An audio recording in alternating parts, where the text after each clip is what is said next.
You know it's a wild day in politics when a former president is embroiled in a trial that sounds more like a plot out of a daytime soap than a courtroom drama. Today, we bring you the hush money trial involving none other than former President Donald Trump and adult film star Stormy Daniels. Now, if that doesn't sound like a wild ride, I don't know what does.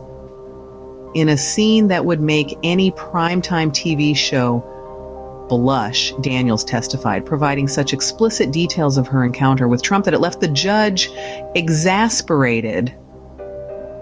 The courtroom was aflutter with disbelief, and Trump's lawyer, in a desperate attempt to regain control, called for a mistrial.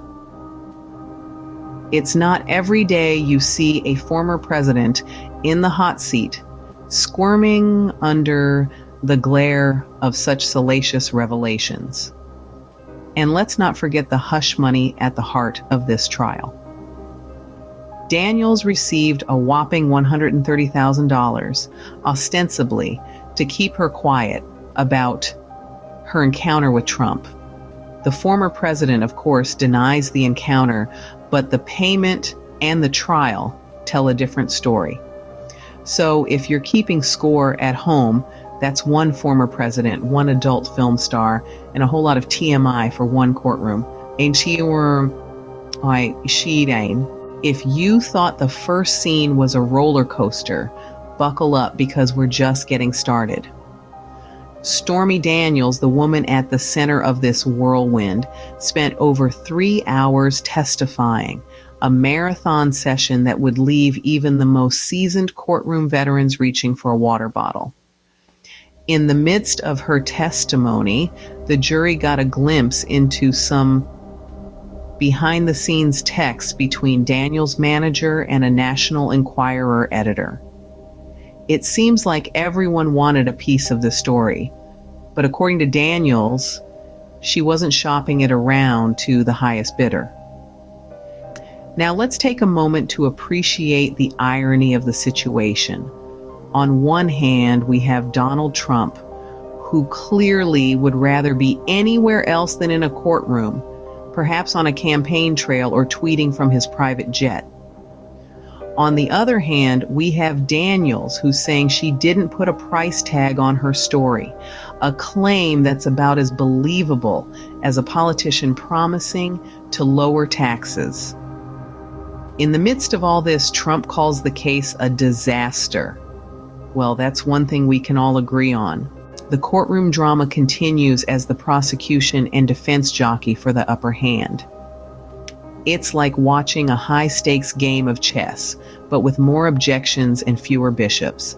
The trial, heated and contentious, has turned into a veritable battle of credibility, with both sides digging in their heels and fighting tooth and nail to make their version of events stick.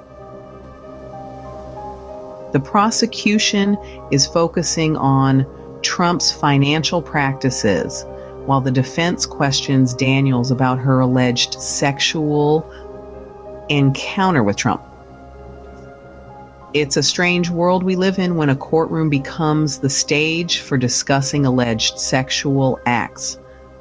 One might say it's a new low, or for some, a new high. Despite the objections from Trump's lawyers, the court has allowed questioning about the alleged sexual acts. It's a bit like a parent allowing their child to eat cookies before dinner. It's not really supposed to happen, but here we are. As we all know in politics and courtrooms, it's all about who tells the best story. And this one's a doozy. Now that we've navigated the stormy seas of this trial, let's take a look at the fallout. Talk about a plot twist, folks. Who would have thought we'd see the day when a former president finds himself in hot water over hush money and falsified business records? It's like a reality TV show, but with a lot more lawyers and a lot less hair gel. Trump's charges are no laughing matter, although you've got to admit the irony is delicious. A man who built his empire on big, bold claims now stands accused of fudging the numbers. It's like finding out the tooth fairy has been skimming off the top of your under-pillow cash. What's next for Trump? Well, if convicted, he could face serious penalties. But knowing him, he'll probably turn it into another episode of The Apprentice White House edition. Will he be fired, or will he manage to negotiate his way out of this one? Only time will tell. So, there you have it, folks. Another day in the life of American politics. Remember, truth is often stranger than fiction, especially when it comes to the courtroom.